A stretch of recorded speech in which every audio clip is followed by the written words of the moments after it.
Hello, good to see you guys. I'm excited to come on with my new friend Ashlee. Ashlee's actually at Fort Liberty, which is in North Carolina, and her husband is an Army spouse. They've been married for 18 years, and he's been in the Army for 16. Well, thanks so much for agreeing to come on with me. I really appreciate it. Absolutely. Thanks for having Yeah, me. Ashley's been the president of Protestant Women of the Chapel at Fort Liberty, which is a big group because it's a really big Army base. And Protestant Women of the Chapel is something that I was a part of, and I still am, at all the different places that my husband lived. I did it even with other branches of the military. They're all the same. So I really wanted to have Ashlee on to talk about it, but also because Ashlee's younger and she has a younger perspective. And really one of my hearts with what I'm doing with Instagram is to reach out to that younger military spouse who is struggling. And my goal really would be to help her not make some of the mistakes that I did, some of the hard learned lessons that I learned. And I know when I found PWOC, it was really helpful to me for forming authentic relationships and kind of having a place where I could plug in right away. So, but there may be people listening who, I also want to mention you have 3 children. So I sorry, I do. forgot. I do. That's an important They're thing like because, a big chunk of my identity. yeah, and you're keeping 3 people Yeah. alive, which is really Yes. good. Yeah. Um, okay, so for those who don't know, Ashlee, would you just do a little bit to describe PWOC? Um, is it on every base? What's offered, and how do you find out about it? Sure. So PWC is Protestant Women of the Chapel, and we're an offshoot of the chapel, Yes, meaning when it was established as it's its own nonprofit run by volunteers. When it was established in the 1950s, it was the first time women accompanied their soldier to Europe and to the European theater. And correct. because there was such an influx of women coming into Europe, the chaplains couldn't meet their need. And so this really sprang up as a grassroots That's awesome. movement to minister to women Hmm. associated with the military. And so, yes, we're found on almost every military installation. The way women would find out about PWOC would be one, they could go to their religious support office and see who is leading that on their installation. They could also attend a chapel. And at chapel, there's typically women that are there that are connected with PWOC, or they could speak with their spouse or their service members. I'm getting ready to say soldier because I'm an Yeah, Army yeah, spouse, it's but they're okay. their service members chaplain associated with their unit. And so that Correct. person could also direct them to Protestant Women of the Chapel. And there's also a CWOC for Catholic Right. women as well. Yeah. So I would say those are the ways you would find out about it. What's offered is we do Bible studies. So our group at Fort Liberty is a large one. We run about 140 on Tuesday mornings, but those women break up into much smaller, more intimate groups. And then there's Right. also subset groups, Yes. which break down to like demographics. So if there's mothers of teens or mothers of young Oh, adults, that's neat. there's also interest groups, so crafting, hiking. These women connect. They do play and pray groups, all kinds of things. So it really depends on who's on your installation, who's running the PWC, and the ladies there and their interests. They really can tailor it, and I've seen it tailored at many installations. Great. That's good information. I just want to clarify because I think it took me a long time to figure this out. Your your active duty spouse may have not, that there is a chaplain assigned to your unit. Yes. That's one of the things. And if you don't know, and you haven't gotten that information, you could ask, or you could also just check with their unit or somebody with their unit, but they do have somebody assigned. And that's someone who is just going to focus on the people in their unit. They're going to do other things as well. And then there also are chaplains, just associated with the base, with the chapel. Some people oversee Protestants. There are a bunch. For example, I know here at Fort Carson, there are 38 chaplains. So Yeah. that is a lot of people. And I would imagine it's the same at Fort Liberty. And then I did want to say that if you're Army, you most likely do have PWOC at all of your bases, or I'm sorry, posts or forts. But if you're the other branches, unfortunately, we don't have them everywhere. Um, and what I found was sometimes they do. And in that instance, I would jump right in. And then sometimes we did a lot of really small bases in the middle of nowhere. And there really wasn't enough people to like get a PWOC growing. But I always connected with the chapel and said, hey, I have this desire to be involved in Bible study with other military wives.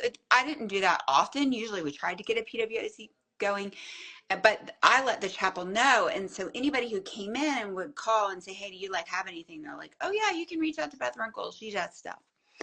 So I just wanted to provide that clarification because Army's special in that way that PWOC started with the Army. Yes. And I think it is the strongest with the Army.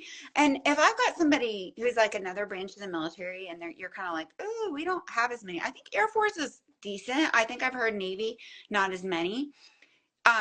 You can connect with me, you can connect with Ashlee, you can Google it, and you could perhaps get this started. Usually all of the chapels are very willing because we are a volunteer force, but we go in and we help them better serve the families in their unit.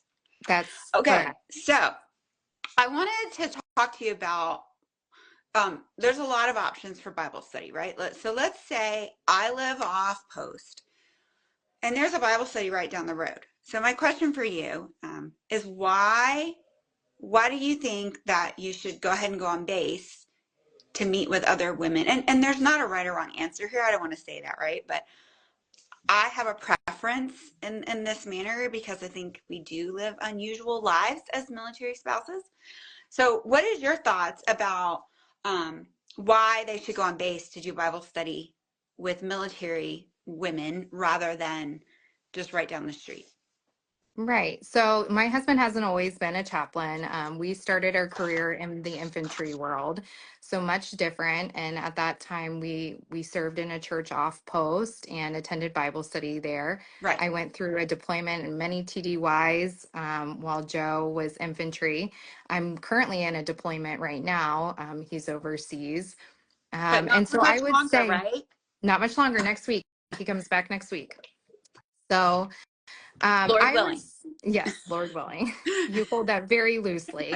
I would say for me, what I have experienced is that the civilian community is very supportive. And so we're supposed to study the Word of God with other people, whether in the civilian world or in the military world. Proverbs 27:17 says, iron Yeah. sharpens iron, and so does one man sharpen another.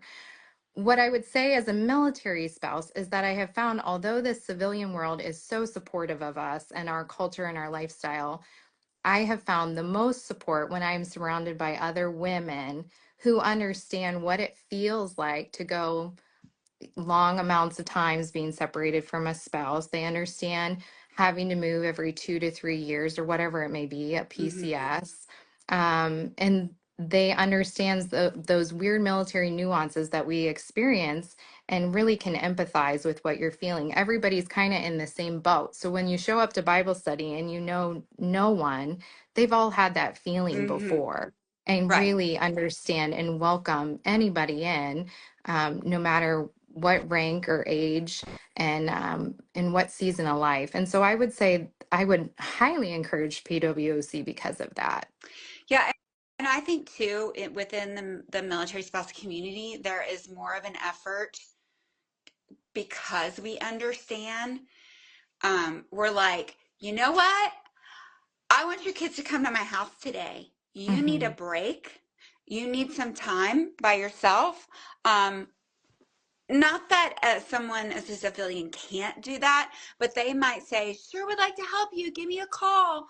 And that's one of the things that I think military spouses could grow in is being willing to ask, more directly for help. Yeah. But the thing I found about my other military spouse communities is they just intuitively know she needs some help, or like, I'm just going to bring her a meal, right? And we can't always do that. Right. But I feel like, and I remember being involved in a Bible study we had several 1 year assignments, and like I get involved in the group, and then like I'm like, okay, well we got orders, like we're gonna be on, and they're like, but you just got here, like I don't understand, and they were compassionate and loving, don't get me wrong, but they really didn't understand, and I wanted to be like, yes, I know, and this is a really hard life, but I need you to help me be excited that we got orders and we're going somewhere else, because Right. I can't change this. Right. And they were just like, I don't understand, and that's so unfair. And I'm like,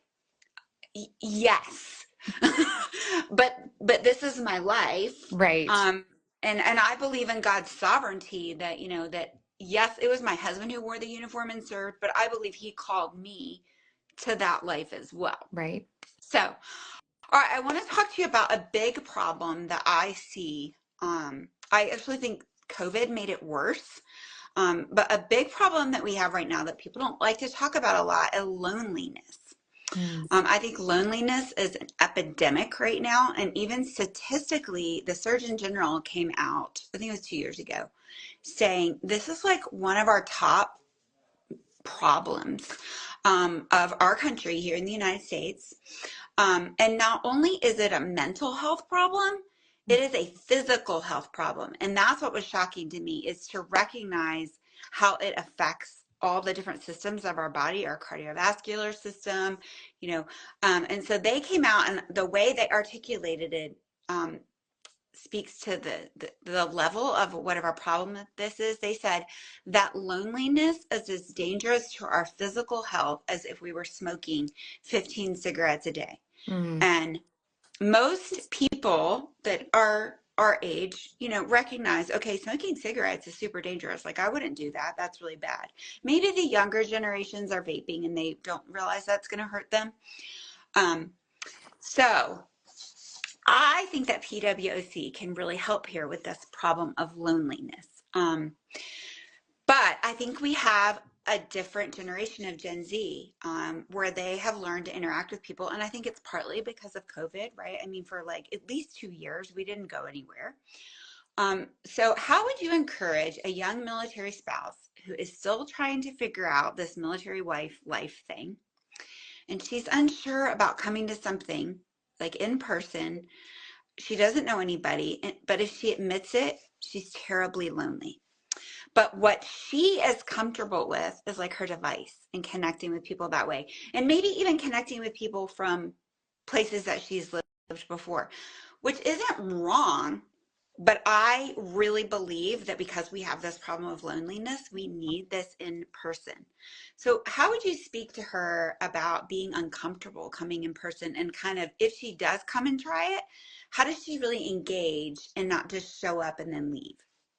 Sure. Yeah, I think we've all been there, right? We've all felt those moments of severe loneliness when we move to a new community and Mm-hmm. know no one, and we think, great, we get to do this all over again and reestablish ourselves like you did, like you just shared. I would really encourage that young spouse that, first of all, we've all been there. Yes. And whether introvert or an extrovert, it's never fun to have to go reestablish, the network of people that you met at your last installation or maybe for your very first time. Um, I would say that PWOC is an instant community. And so for an introvert, that may be a little intimidating to go in and be receiving, hugs or high fives from strangers or a big welcome. But I will say what you're going to find is women that love the Lord, that want to be a part of a healthy community, that want to do life together and to encourage one another. And I would say that, yes, come, show up, check it out. Maybe grab a neighbor if you're scared to Yeah. come by yourself. Bring a friend.